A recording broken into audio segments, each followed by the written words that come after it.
em volta do barco, mas as águas dentro do barco, né? Quando nós invocamos o nome do Senhor, e a ideia do invocar é quando a gente chama com intensidade, né? Quando há intensidade na nossa busca ao Senhor, independente do que está em volta da nossa vida, né? As tribulações, as lutas, as adversidades, as ameaças, o nosso coração encontra a paz no Senhor. Não é isso que você sente numa hora como essa?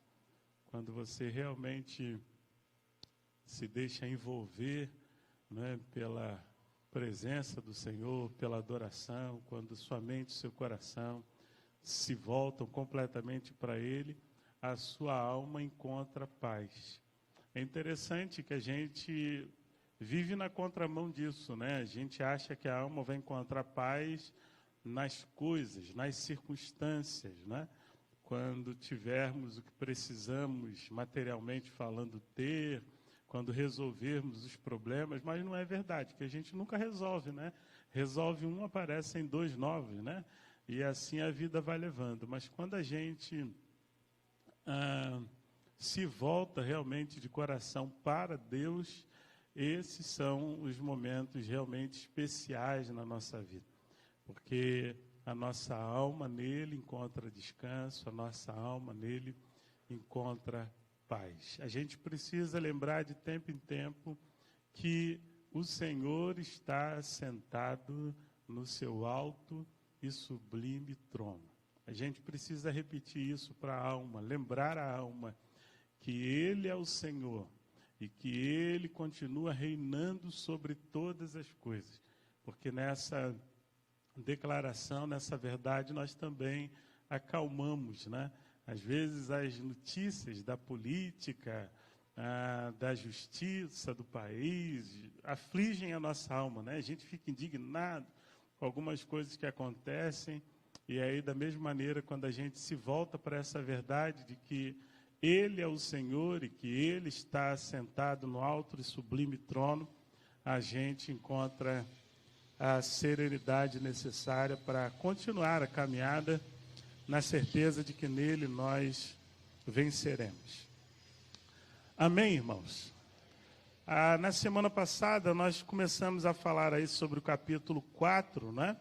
Quando Pedro e João tiveram que se apresentar ali diante do Sinédrio, né? Haviam sido presos por conta do milagre operado lá no templo.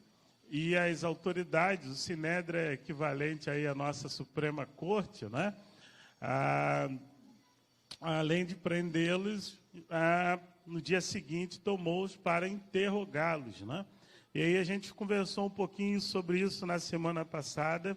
É realmente inspiradora, né, a experiência dos discípulos, que diante das autoridades reafirmaram, né, Jesus como sendo o Cristo, testemunharam a ressurreição de Jesus, exaltaram o nome de Jesus, reconhecendo, confessando que o milagre, aquele coxo, havia sido feito por causa do nome dele, o nome de Jesus, e ainda o afirmaram vivo, né, ressurreto, né, ali as autoridades. E quando intimidados para não mais falar em nome do Senhor Jesus Cristo, nós os vimos respondendo às autoridades com uma coragem e ousadia assim surpreendente, né?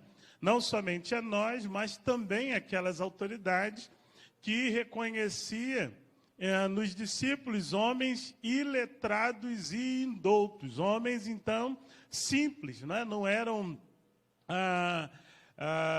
discípulos de grandes mestres de Israel, alguma coisa semelhante. Na verdade, o eram de Jesus, né? Que Jesus é que não era reconhecido por eles como mestre dos mestres, mas não eram naquela sociedade, no contexto dela, reconhecidos como homens estudados, homens importantes, discípulos de grandes mestres.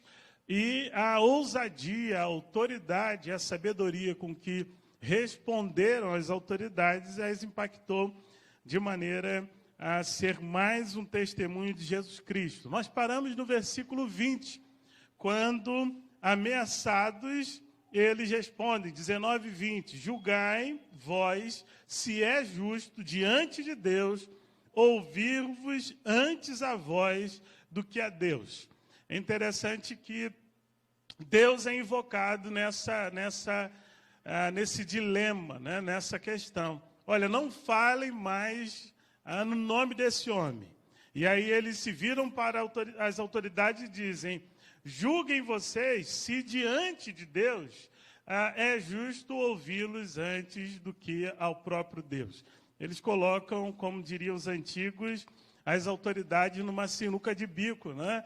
No nome do próprio Deus que vocês dizem servir, é justo diante dele ouvir vocês ao invés de ouvir ao Senhor? E isso, essa postura e esse testemunho dos nossos irmãos serviu de exemplo para a cristandade por gerações. A gente sabe que o cristianismo sempre foi o segmento social, digamos assim, que mais sofreu perseguição e sofre perseguição na história da humanidade. Nós louvamos a Deus porque muitos homens e mulheres, jovens e até crianças têm reproduzido esse comportamento, né, que vimos aqui nos discípulos. Não deixam de falar no nome do Senhor Jesus, ou não deixam de afirmar Jesus como Salvador pessoal, mesmo diante da ameaça da própria vida. Né? Aí a gente entende quando Jesus dizia que para ser o seu discípulo, ele deveria exercer a primazia na vida, né? Se alguém ama mais o pai, a mãe, mulher e filhos, ou até mesmo a sua própria vida, mais do que a mim, não pode ser o meu discípulo. Por quê? Porque os discípulos de Jesus, em determinado momento, podem se ver diante de uma decisão tão difícil como essa. Ou eu reafirmo Jesus, ou perco a minha vida. Contam a história daquela canção, Estou Seguindo a Jesus Cristo, que o R.R. roubou de nós, né? Desse caminho eu não desisto, estou seguindo a Jesus Cristo, atrás não volto não. Dizem que na história dessa canção, o contexto, o missionário estava vivendo exatamente essa situação de ameaça, e a música foi composta, ele vendo primeiro seus filhos serem mortos, depois a sua esposa sendo morta, e essa declaração de fé dele permaneceu firme diante de um quadro horrendo como esse. Eu não consigo sequer imaginar uma situação como essa. Né? Um camarada ali com a sua família, e aí ele é instado a negar a Jesus Cristo, ele diz que não, então pega um dos seus 2 filhos, no caso acho que eram filhas, e tiram na vida. Né? E aí, você vai continuar afirmando Jesus Cristo? Não, vou continuar afirmando. Pegam a segunda e tiram também a vida da segunda. E agora, você nega Jesus Cristo? Não, eu não nego Jesus Cristo. Aí tiram a vida da sua esposa. Consegue imaginar a dor desse homem, a angústia, momento terrível vivido? Mas a lição foi aprendida. Né? Nós não podemos deixar de falar do que temos visto e ouvido. O texto continua no versículo 21 agora, capítulo 4. Mas eles ainda os ameaçaram mais, e não achando motivo para os castigar, deixaram-no ir por causa do povo. O que esse versículo está querendo dizer? Eles queriam castigá-los, eles queriam impor a proibição, mas não viam motivo.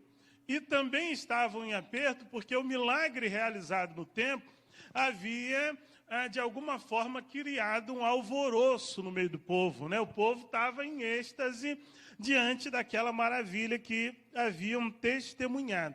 Então não havia como prendê-los porque o povo por inteiro certamente se voltaria contra as autoridades. Então é isso que o texto bíblico está afirmando. Deixaram-nos ir por causa do povo. porque todos glorificavam a Deus pelo que acontecera, né? O milagre, fazendo referência ao milagre. E aí vale a pena abrir um parênteses para reafirmar que os milagres são para a glória de Deus, não é? Não a glória do homem, não para a glória de uma religião, de uma denominação, de uma igreja, não é? Porque quem opera é Ele. Lembram quando a multidão olha assim espantada para Pedro e João, vendo o ex-coxo agora de pé do lado deles? Eles dizem: por que olham para nós como se nós tivéssemos feito isso pelo nosso próprio poder? Eles deixam bem claro que pouco eles têm a ver com aquilo dali, né? E eles vão deixar claro dizendo que foi pelo poder do nome de Jesus, e o nome invoca a pessoa, né? A presença da pessoa. Então Jesus foi invocado diante daquele problema e Jesus se fez presente, trazendo cura para aquele homem. Então, a glória é de Deus. Todo o povo glorificava a Deus pelo que aconteceram. Pois tinha mais de 40 anos o homem em quem se operara aquele milagre de saúde. E soltos eles foram para os seus e contaram tudo o que lhes disseram os principais dos sacerdotes e anciãos. E ouvindo eles isto, ou seja, a igreja, né, disseram: Senhor, tu és o que fizeste o céu e a terra e o mar e tudo o que neles há. Agora a igreja vai reagir ao testemunho dos apóstolos Pedro e João, orando ao Senhor. Porque ainda que num primeiro momento o testemunho fosse de glória, o fato daquele homem ter sido curado e uma multidão haver se convertido, havia o outro lado dessa moeda, que eram as autoridades incomodadas com os discípulos de Jesus Cristo e buscando uma forma de também fazê-los parar, para que não continuassem proclamando a Jesus Cristo. Havia uma ameaça para que não falassem mais o nome de Jesus Cristo. Por isso, a resposta da igreja em oração e, ao mesmo tempo, uma confissão de fé, né? Essa primeira sentença faz alusão a Deus como Criador. Versículo 25, versículo 25. Que disseste pela boca de Davi, teu servo, porque bramam as gentes e os povos pensam coisas vãs. Levantaram-se os reis da terra e os príncipes se ajuntaram a uma contra o Senhor e contra o seu ungido.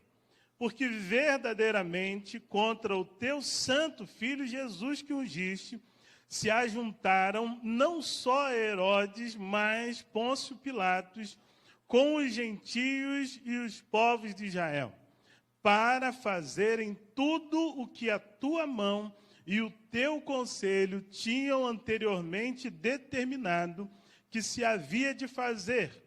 Agora, pois, ó Senhor, olha para as suas ameaças. Às vezes a gente quer trabalhar uma ideia, né, de que com Cristo nós viramos assim uma espécie de super-homens, né, mulheres maravilhas, né, e não é verdade. A gente percebe aqui pela oração da igreja o efeito da intimidação. A gente percebe aqui a inquietação no coração da igreja com as autoridades agora perseguindo-os por causa da palavra. Então, eles apresentam a causa ao Senhor. Olha para as suas ameaças. Segunda parte, concede aos teus servos que falem com toda a ousadia a tua palavra. Concede aos teus servos que falem com toda a ousadia tua palavra, enquanto estendes as mãos ou a mão para curar e para fazer sinais e prodígios pelo nome do seu santo Filho Jesus. E tendo eles orado, moveu-se o lugar, ou tremeu, em outra tradução, tremeu o lugar onde eles estavam reunidos, e todos foram cheios do Espírito Santo e anunciavam com ousadia a palavra de Deus. A gente vê aqui uma resposta de Deus à oração com uma espécie de terremoto, né? Não estou afirmando que em toda a nação lá tremeu, porque o texto diz claramente que o lugar onde eles estavam tremeu. E essa foi a resposta de Deus, esse foi o jeito de Deus responder à oração deles. Olha, nos dê ousadia, porque o normal diante da intimidação é o medo. E o medo, ele paralisa a gente, né? A gente não avança, a gente não age, a gente fica preso pelo medo. E eles não queriam esse domínio do medo, por isso pedem ao Senhor ousadia para continuarem anunciando a palavra. Irmãos, eu penso que é uma oração que precisamos fazer pela Igreja de Jesus no tempo de hoje. Não especificamente pela primeira Igreja Batista, mas a Igreja de Jesus. Nós precisamos orar para que a Igreja de Jesus tenha cada vez mais ousadia para continuar pregando a palavra do Senhor. Né? Interessante que o texto vai dizer aqui, a dos reis da terra, versículo 26, e os príncipes se ajuntaram contra o Senhor. É interessante que continua havendo esse mesmo movimento em nossos dias. A gente sabe que as maiores autoridades do mundo veem no cristianismo uma barreira, veem no cristianismo uma ameaça, né? E tentam e tentarão de alguma forma calar o cristianismo, fazer parar o cristianismo. Daí então a necessidade de continuarmos clamando a Ele: Senhor, conceda ousadia à sua igreja. Para quê? Para debatermos religião, né? Para falarmos mal da denominação do outro? Não. Para pregarmos a tua palavra.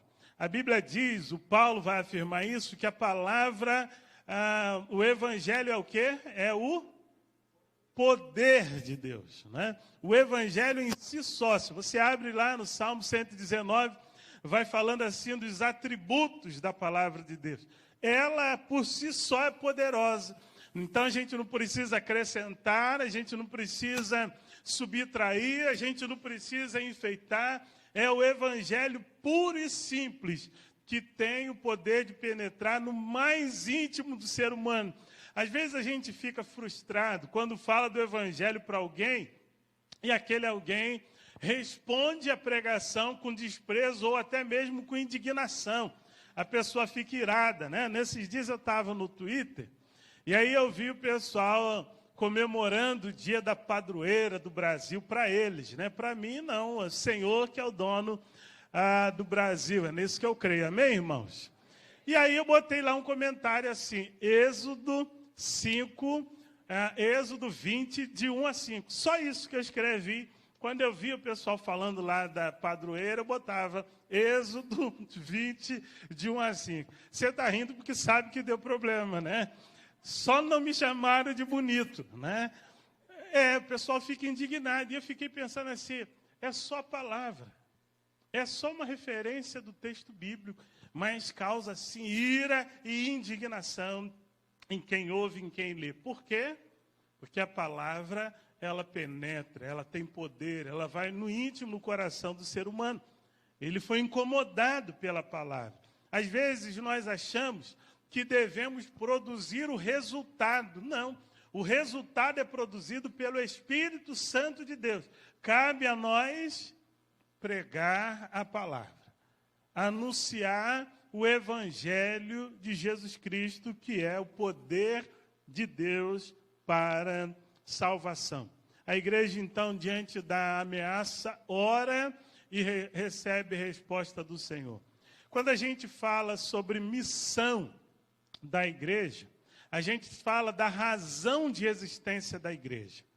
Imagine se os discípulos agora, diante da ameaça, aceitam a ameaça, se enchem de medo e dizem assim, não, a gente vai se conformar em realizar lá os nossos cultos, a gente vai fazer lá a cantata do coral, a gente vai fazer lá programações especiais dos dias das mães, dos pais, do pastor, vamos viver a nossa vidinha, já que eles não querem que a gente pregue. Imagina qual seria o efeito disso para o mundo. Parou para pensar? São coisas interessantes, são coisas que têm o seu valor, são coisas que têm a sua legitimidade. Mas há uma preocupação de que a igreja, ao longo da sua história, foi criando tanta coisa interessante e envolvente para fazer, de maneira a substituir a pregação do Evangelho, a preocupação de levar a mensagem do Evangelho com as suas atividades. Reúne para cantar, reúne para ensaiar, reúne para estudar, mas não vai. Qual é o momento de ir da igreja? Não é um problema o momento dela se reunir.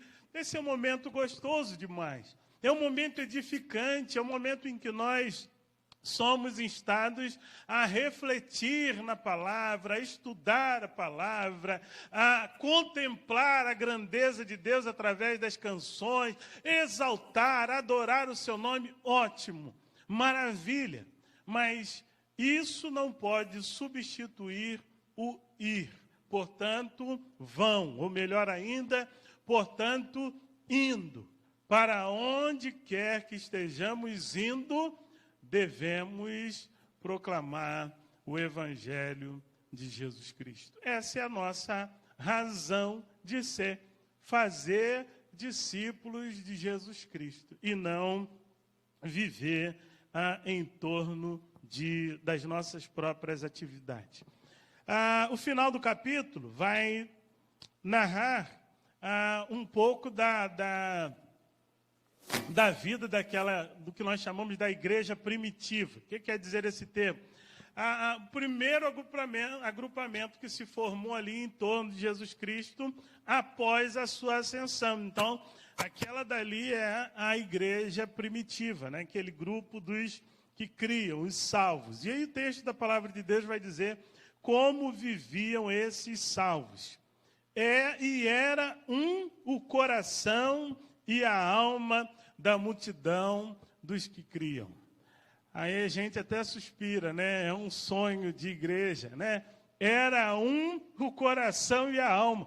Parece utopia essa ideia de um coração e alma da comunidade de Jesus Cristo. Mas aqui é uma narrativa de um fato, então não é utopia. É algo que é possível. E qual era o elemento determinante para que aquela comunidade fosse unida de coração e alma? Era Jesus. Eles não estavam preocupados e voltados ali para os seus projetos pessoais. A igreja virou um negócio que de alguma forma gera status, né, para alguns, gera posição de poder, né? E graças a Deus, aqui, né, a gente não tem isso. A primeira igreja batista é uma igreja quase perfeita. Aqui a gente não tem isso. Pode ser que tenha nas outras aí da cidade, né, irmã menininha? Aqui a gente não tem esse problema de gente brigando pelo poder, brigando por status, brigando por posição, não é? Uma realidade que não existia lá na igreja primitiva. Nesse primeiro momento, no capítulo 5, já começa a mudar a história, né? Mas aqui no capítulo 4, a gente vê a comunidade vivendo uma unidade de pensamento, uma unidade de coração, porque a experiência, o impacto do ministério, morte e ressurreição de Jesus Cristo, o impacto dos milagres operados pelo Senhor através dos seus apóstolos, era algo realmente impactante, fazia com que todos estivessem, nesse primeiro momento, numa mesma direção. Ninguém dizia que coisa alguma do que possuía era sua própria, mas todas as coisas lhes eram comuns. Essa é a ideia de comunidade, né? os apóstolos davam com grande poder testemunho da ressurreição de Jesus e em todos eles havia abundante graça. Não havia entre eles necessitado algum. A gente está vendo aqui um povo desprendido da avareza. É interessante que essa é a pauta, é o que pauta o mundo, né? Ter, né, posses, bens, né? E a gente está vendo aqui uma comunidade preocupada com o bem-estar comum. Uma comunidade onde as pessoas não se alegravam em simplesmente ter, vendo o outro não ter. E, então, por isso, os bens se tornaram comuns, e o texto vai dizer que, assim, eles vendiam propriedades, casas, traziam o preço do que havia sido vendido e depositavam aos pés dos apóstolos, e repartia-se a cada um segundo a necessidade que cada um tinha. Olha que coisa bonita, né? Então José, cogominado pelos apóstolos, Barnabé, que traduzido é filho da consolação, levita natural de Chipre, possuindo uma herdade, vendeu-a e trouxe o preço e depositou aos pés dos apóstolos. O efeito disso é extraordinário. Imagina o camarada hoje aí, malemar, uma casa ruinzinha, vende por quanto? 100, 150 mil reais? Uma casa ruinzinha, né? O camarada vai lá, vende e traz tudo, né? Quantos voluntários aí para hoje já botarem a casa à venda? Pode levantar a mão bem alto, fica à vontade, fica envergonhado não, né? Irmãos, para mim, isso é um indício claro de um impacto espiritual muito grande sobre a vida desses irmãos, fazendo uma reorganização na vida no que diz respeito aos seus valores, de maneira que o valor pessoal, o valor do ter bem pessoalmente, ele vai para o patamar de baixo, e o patamar de cima diz respeito à condição da coletividade. Olha que coisa interessante, não é? O impacto espiritual, fica claro a ação de Deus no meio desse povo e através desse povo. Mas aí o capítulo 5, para terminar, eu não vou ficar falando dele ponto por ponto, mas ele desconstrói, ele começa a mostrar a corrupção dos valores espirituais, a corrupção no meio da igreja. Capítulo 5 vai falar de Ananias e Safira, um casal que tinham lá suas propriedades, ficam impactados pelo movimento de José, de Barnabé, né? Vendendo lá a sua propriedade, e eles querem fazer igual, né? Resolvem fazer igual. Isso não era regra, era um movimento voluntário. E eles vão lá também e vendem a propriedade que têm, só que tem um detalhe, né? Eles estavam mais ainda preocupados com ter, eles estavam divididos, digamos assim. E aí eles falam assim, não vamos dizer que a gente vendeu por 150 mil, não. Né? Senão a gente vai dar tudo lá, eu não sei, né? Inflação, essas coisas que acontecem aí. Vamos dizer que a gente vendeu por 100. Né? E a gente guarda 50 lá, né? Para a gente ficar protegido. E assim eles o fizeram, né? O que mostra que o que predomina não é o bem comum, o amor ao próximo. Eles ainda estavam apegados aos bens. E isso custa muito caro, porque quando eles assim o fazem, chegam à comunidade em momentos diferentes, o mesmo acontece a ambos. Porque Deus queria trazer uma lição no meio do povo, de que Ele é aquele que vê o que acontece no secreto. Deus é aquele que conhece o nosso coração. De maneira que Ananias e Safira queriam um prestígio, mas não queriam o sacrifício de dar o tudo. E aí, por Pedro, eles são colocados contra a parede, dizendo... Era teu, estava em seu poder. Alguém obrigou você a dar alguma coisa? Você não precisava dar, era seu, era só você guardar para si mesmo. mas você não mentiu aos homens, mas você mentiu a Deus, né? Você tentou enganar o Espírito Santo de Deus. E dessa maneira, o poder de Deus, mais uma vez, é manifestado no meio do povo, para que ficasse claro ao povo que Deus é aquele que vê os corações, né? Deus é aquele que vê o que acontece no íntimo do coração. Deus é aquele que vê o que acontece no secreto, e o que agrada o coração de Deus não é aquilo que é fruto da hipocrisia, né? Aquilo que é teatral, com o objetivo de impressionar as pessoas, mostrar uma espiritualidade ou um amor que não é real no seu coração. Isso não impressiona a Deus, né? O que impressiona a Deus é a verdade que Ele vê no coração da igreja, é a verdade que Ele vê no coração do seu povo. Então, uma bela lição e uma triste lição em Ananias e Safira. Nós vamos parar por aqui hoje. Semana que vem a gente continua da metade do capítulo 5 em diante. Mais uma vez, o que fica para nós é esse exemplo dos discípulos, agora não mais só na ousadia com que falavam, mas um elemento que foi inserido nessa nova narrativa aqui foi a oração para que continuassem tendo ousadia de pregar o Evangelho do Senhor Jesus Cristo. E a resposta de Deus, de uma forma assustadora, né? Imagine orarmos e daqui a pouco esse lugar todo aqui tremer, sacudir. Consegue imaginar, né? Então, de uma maneira assim bem surpreendente, assustadora, Deus responde a oração e, cheios do Espírito Santo, eles continuam a proclamar o Evangelho, que é o poder de Deus para salvação dos que creem. Nós vamos encerrar aqui, então, nessa manhã, mas eu quero deixar uma inquietação no seu coração, que foi mencionada aqui, sobre a nossa razão de existência. A gente já está há 4 meses falando no mesmo assunto, dividido em partes.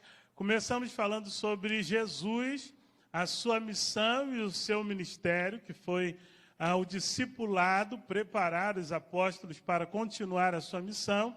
Agora a gente está falando da atuação dos apóstolos numa resposta positiva à ordem de Jesus Cristo para continuar a se proclamar.